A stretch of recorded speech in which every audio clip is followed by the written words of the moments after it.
السلام عليكم ورحمة الله وبركاته. ازيكم عاملين ايه؟ يا رب تكونوا بخير. رجعت لكم بفيديو جديد من مطبخ ام ضنا. لو اول مرة تشوفوني ما تنسوش تشتركوا في القناة وتضغطوا لايك وتفعلوا زر الجرس على الكل عشان يوصلكم اشعار بكل فيديو جديد. والنهاردة احنا موجودين عند ماما والاطفال طالبين طبعا قراقيش بعجوة.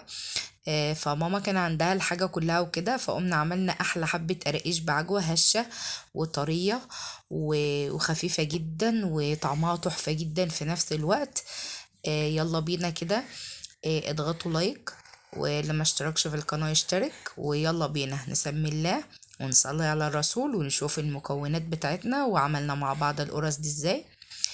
طبعا انا معايا 2 كيلو الا ربع دقيق. تمام، نخلتهم كويس جدا ونزلت عليهم بذرة ملح.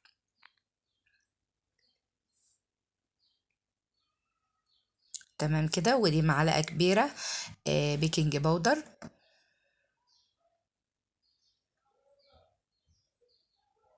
ودلوقتي بقى نجهز الخميرة مع بعض. معايا كوب الا ربع مية دافية، هنزل عليه بمعلقتين خميرة، و4 معالق سكر. دلوقتي انا بحط السكر كده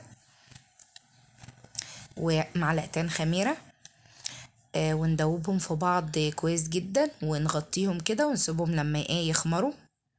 طبعا لازم ده اختبار للخميرة بتاعتنا عشان ايه تكون العجينة ناجحة. طبعا بقى احنا بنصور عند ماما وكده، طبعا المكان مختلف.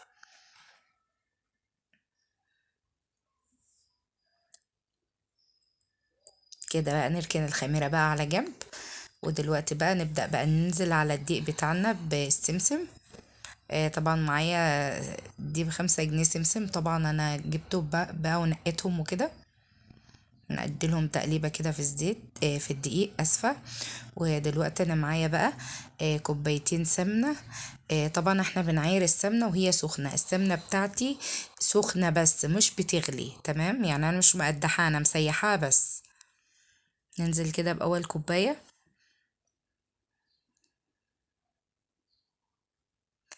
ودي تاني كوباية.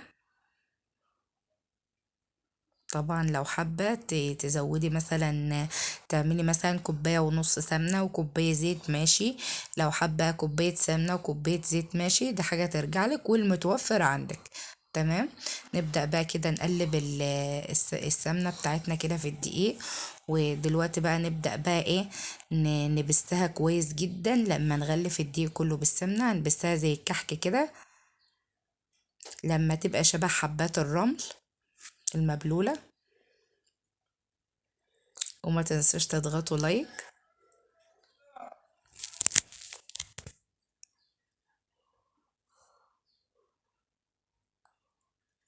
ده شكلها كده بعد ما غلفناها بالسمنة والدقيق اتغلف السمنة. ننزل بقى بالخميرة بتاعتنا طبعا بعد ما اتفعلت كده زي ما احنا شايفين.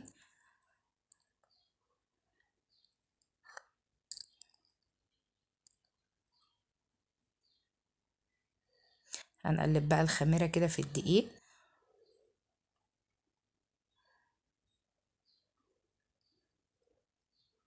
وبعد كده بقى هننزل عليهم، انا معايا كوبايتين لبن حليب، ننزل بهم كده. ولسه هناخد كمان المفروض معانا كوباية مية، يا اما لو حابة تستبدلوها بكوباية لبن حليب برضو يبقى 3 يعني. وده برضو حسب نوع الدقيق بتاعك، ممكن ياخد اقل من كده ممكن ياخد اكتر من كده. بس الدقيق بتاعي اخد معايا 3 كوبايات سوائل، 2 لبن وواحدة مية. هنبدأ بقى نعجن بالشكل ده. طبعا القرص بقى بالقراقيش دي بقى من المعجنات بقى، فبتحب التعجن كويس جدا. ونزلت دلوقتي بنص كوباية مية وعجن.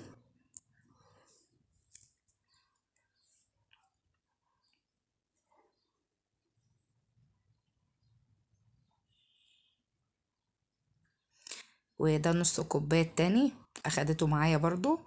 ودلوقتي بقى اكمل عجنها خالص كده ونرجع نشوفها مع بعض.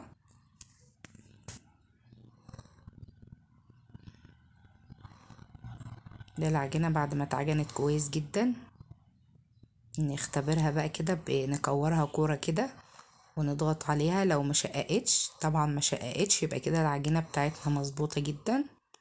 نلمها بقى كده ونغطيها بقى بفوطة مطبخ ونسيبها ربع ساعة بس كده، ترتاح شوية ربع ساعة وتخمر بسيط كده. وبعد كده هنبدأ بقى ايه، بعد ربع ساعة بقى نشكلها وكده، عشان طبعا هي هتكمل الخمر بتاعها وهي على الصواني. وده بقى قالب عجوة معايا نص كيلو. طبعا دي الحلة اللي انا مسيحة فيها السمنة. طبعا الحلة دي مطرح سمنة، هننزل فيها بقى بالعجوة كده، ونعجن العجوة كده مكان السمنة.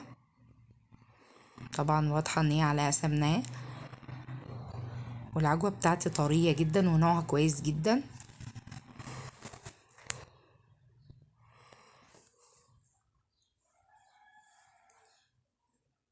ما تنسوش تحطوا لي لايك وتكملوا معايا الفيديو للاخر. كده العجوة بتاعتي جهزت. وطبعا العجين بتاعنا دلوقتي عدى بقاله ربع ساعة دلوقتي. هنبدأ بقى، هو لسه ما تخمرش قوي، بس طبعا بقى دلوقتي هنبدأ بقى ايه، نبططها كده ونحشيها ونظبطها ونقطعها بقى ونسيبها ايه تكمل الخمر بتاعها على الصينية. طبعا دي فوطة نضيفة كده جايباها من الدولاب.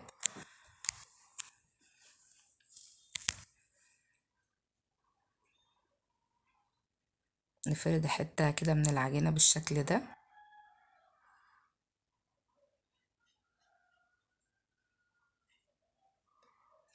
نحاول ان احنا واحنا بنفرد العجينة نخلي سمكها واحد، يعني ما يبقاش جنب مثلا رقيق وجنبي سمكه تخين شوية، لا نحاول ان احنا نظبط ايدينا كده.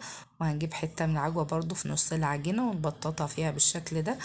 بصراحة انا مزودة فيها العجوة لان هما بيحبوها عندنا كده، اولاد بقى وكده، وبيحبوا الحاجات الحلوة وكده، فانا مزودة لهم العجوة فيها. وقلنا بقى نتسلى واحنا قاعدين ونعمل حاجة حلوة للعيال وكده.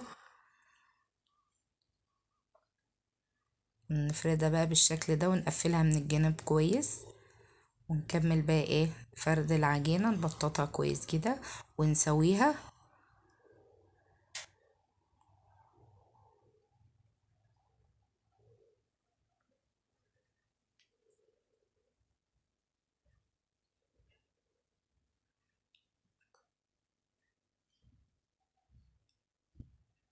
نسويها كده ونبدأ بقى نقطعها بالسكينة، طبعا بورب كده بزاوية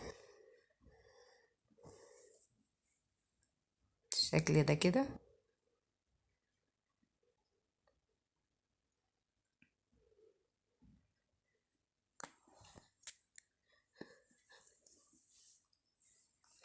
ودلوقتي بقى نبدأ نرصها في الصينية اللي احنا هندخلها على الفرن، عشان بقى ايه ترتاح بقى كده وتخمر براحتها بالشكل ده كده.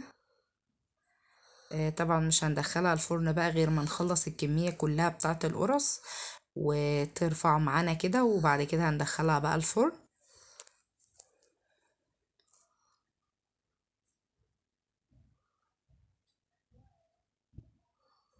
طبعا احنا بنحمر في الفرن على الشبكة في النص، النار من تحت ومن فوق عشان تاخد لون حلو من تحت ومن فوق. وده شكلها. هكمل برضو الكمية بنفس الطريقة ونرجع نشوفها بقى مع بعض.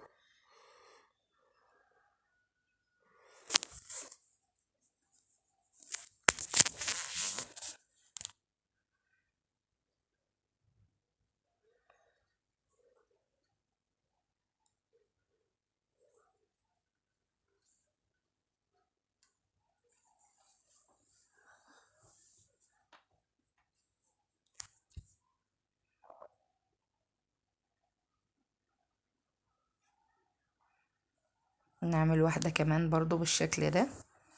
طبعا المعجنات والقراقيش عامة نقدر نشكلها بكذا شكل، بكذا نوع، بكذا طريقة، لها أشكال كتير. فطبعا الشكل اللي حابة تعمليه، أنا حبيت الشكل اللي هو بورب، اللي هو الشرايح الطويلة دي زي ما احنا شفناها دلوقتي.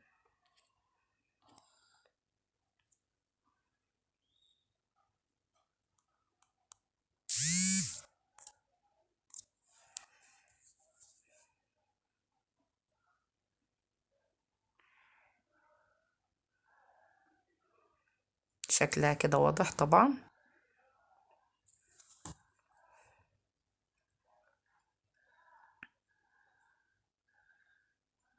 زي ما اتفقنا بقى نكمل بقى الكمية ونرجع نشوفها بقى مع بعض.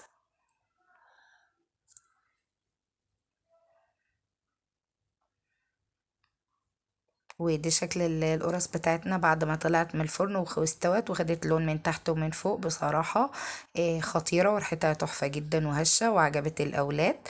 وما تنسوش تجربوها وتكتبوا له رأيكم في الكومنتات وتدعموني كده بلايك، وأشوفكم في فيديو جديد. ودمتم في أمان الله، والسلام عليكم ورحمة الله وبركاته.